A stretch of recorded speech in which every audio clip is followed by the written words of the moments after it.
Have they ever seen something so strange, so out of place it didn't feel real? A monument in the middle of nowhere, massive slabs of granite, precisely carved, 10 cryptic rules etched in 8 languages. No known builder, no known purpose. And then, someone blew it up. This isn't a movie. It happened. And what you're about to hear will change how you think about the world. Because the Georgia Guidestones weren't just a mystery. They were a warning. And someone wanted them gone, before the world figured out what they really meant.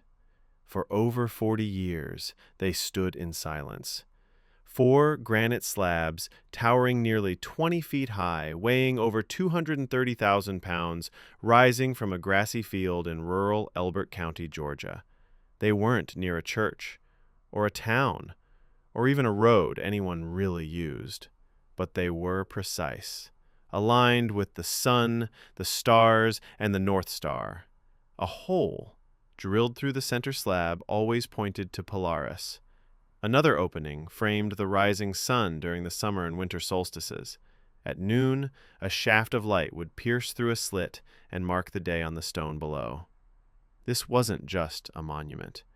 It was a calendar, a compass, a clock, built to outlast civilization itself. On March 22, 1980, the cloth was pulled away in front of a small crowd. What they saw wasn't beautiful. It was chilling. 10 rules carved deep into the granite. Rules for humanity. The first one stopped people in their tracks. Maintain humanity under 500 million in perpetual balance with nature. There were over 4.4 billion people on Earth at the time. That meant over 90% didn't make the cut. It didn't take long for the whispers to start. Was this a guide for survivors after the apocalypse? Or a declaration from a group that wanted to bring it on? The languages carved into the stone were English, Spanish, Swahili, Hindi, Hebrew, Arabic, Chinese, and Russian, covering billions of people. And on the capstone, ancient scripts, Babylonian cuneiform, classical Greek, Sanskrit, and Egyptian hieroglyphs. Some called it America's Stonehenge, but not with awe, with fear. Preachers called it satanic. Activists said it was a globalist plan for mass death. Conspiracies flew. The Illuminati, the New World Order, eugenics cults. Theories kept multiplying because no one could answer the one question that mattered most. Who built it? All anyone had was a name, R.C. Christian, but it was fake. And for decades, that was all anyone had. At exactly 4:03 a.m. on July 6, 2022, the silence shattered. A blast tore through the quiet Georgia field. One of the 4 slabs exploded into dust. Security footage caught a flash. Then, a car speeding away into the dark. By noon, bulldozers were already on site. Within hours, the entire monument was gone. No forensic team, no extended investigation, no preservation of evidence. A monument, weighing over 200,000 pounds, vanished in less than a workday. The official line? Vandalism by a conspiracy theorist. But locals had questions. Why did authorities clean up so fast? Why did surveillance footage vanish after the first clip? And why were government offices suddenly quiet about a monument they once advertised as a tourist attraction? Something felt buried. Because it was. In 2025, a metal box was discovered in the attic of banker Wyatt Martin, the only man who ever knew R.C. Christian's real name. Martin had sworn to take the secret to his grave, and he did. But he left a trail.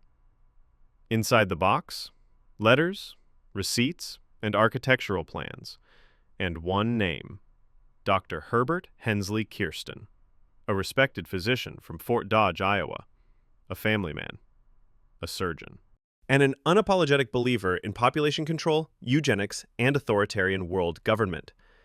He admired physicist William Shockley, who once suggested sterilizing the genetically inferior. He funded David Duke, former Grand Wizard of the Ku Klux Klan, and in private letters he referred to democracy as a temporary illusion. The Guidestones weren't his endgame. They were his opening act. In a second envelope marked Private, Do Not Release, a new document was found. It was titled simply The Directive, and it wasn't written for survivors. It was written for now. Inside were plans for regional sterilization programs, genetic fitness evaluations, mandatory limits of 2 children per family, and a proposal to cull post-catastrophe populations in flood-prone or resource-depleted zones. The words weren't poetic or abstract. They were cold, mathematical, final. Kirsten had mapped out similar monuments for Patagonia, Iceland, and Western Australia, each designed to survive catastrophe. Each meant to carry updated copies of his 10 rules. Only Georgia's was ever built. But it was never meant to stand alone. When the directive went public, outrage exploded. Protesters lined government buildings. Signs read 500 million is not enough. Investigative journalists tore through old think tank papers, UN policy drafts, and archived environmental reports. And the horrifying part? Pieces of Kirsten's ideology were already in the bloodstream of modern policy. His phrase, regional triage, showed up in climate migration talks. His ideas about reproductive incentives echoed in controversial family planning programs. Even his language, balance personal freedoms with social duties, was nearly identical to phrasing found in pandemic response strategies. It wasn't proof of a conspiracy. It was proof of influence. And that influence was spreading, quietly, invisibly, through the very institutions that claimed to protect us. After the explosion, the town of Elberton erased the Guidestones. Tourist brochures removed all mention. The Chamber of Commerce stopped taking calls. The field was flattened. No plaque, no rubble, just grass. Then came a message, posted anonymously on a dark web forum. Just one sentence. The monument was not a prophecy. It was a warning. People began to speculate. Was the bomber a hero? A madman? Or just part of a bigger plan? Some said the government took it down to hide Kirsten's legacy. Others believed a rival faction wanted to finish what Kirsten started, but in secret. There was no suspect, no trial, no accountability, just a silence that grew louder every year. The story of the Georgia Guidestones was never really about a pile of granite in a field. It was about belief, the kind that's strong enough to last longer than flesh, longer than memory. Belief carved into stone. Kirsten's message was meant to guide a future that hadn't yet arrived. But parts of that future are already here, not because people agreed with him, but because the world he feared is becoming the world we live in. Overpopulation, climate collapse, political extremism, resource wars. His solution was horrifying, but his fears, they're no longer fringe. What would drive a man to hide his name, carve his vision into granite, and try to outlive his time? What made him believe that humanity couldn't survive unless most of it was erased? And most importantly, how much of his plan is already in motion? The Guidestones are gone, but their shadow is still growing. If this story made you think, made you question, made you worry, don't stop here. Click on the next video popping up now, because this rabbit hole is just getting started. Like, share, and subscribe before someone decides that truth is too dangerous to be seen.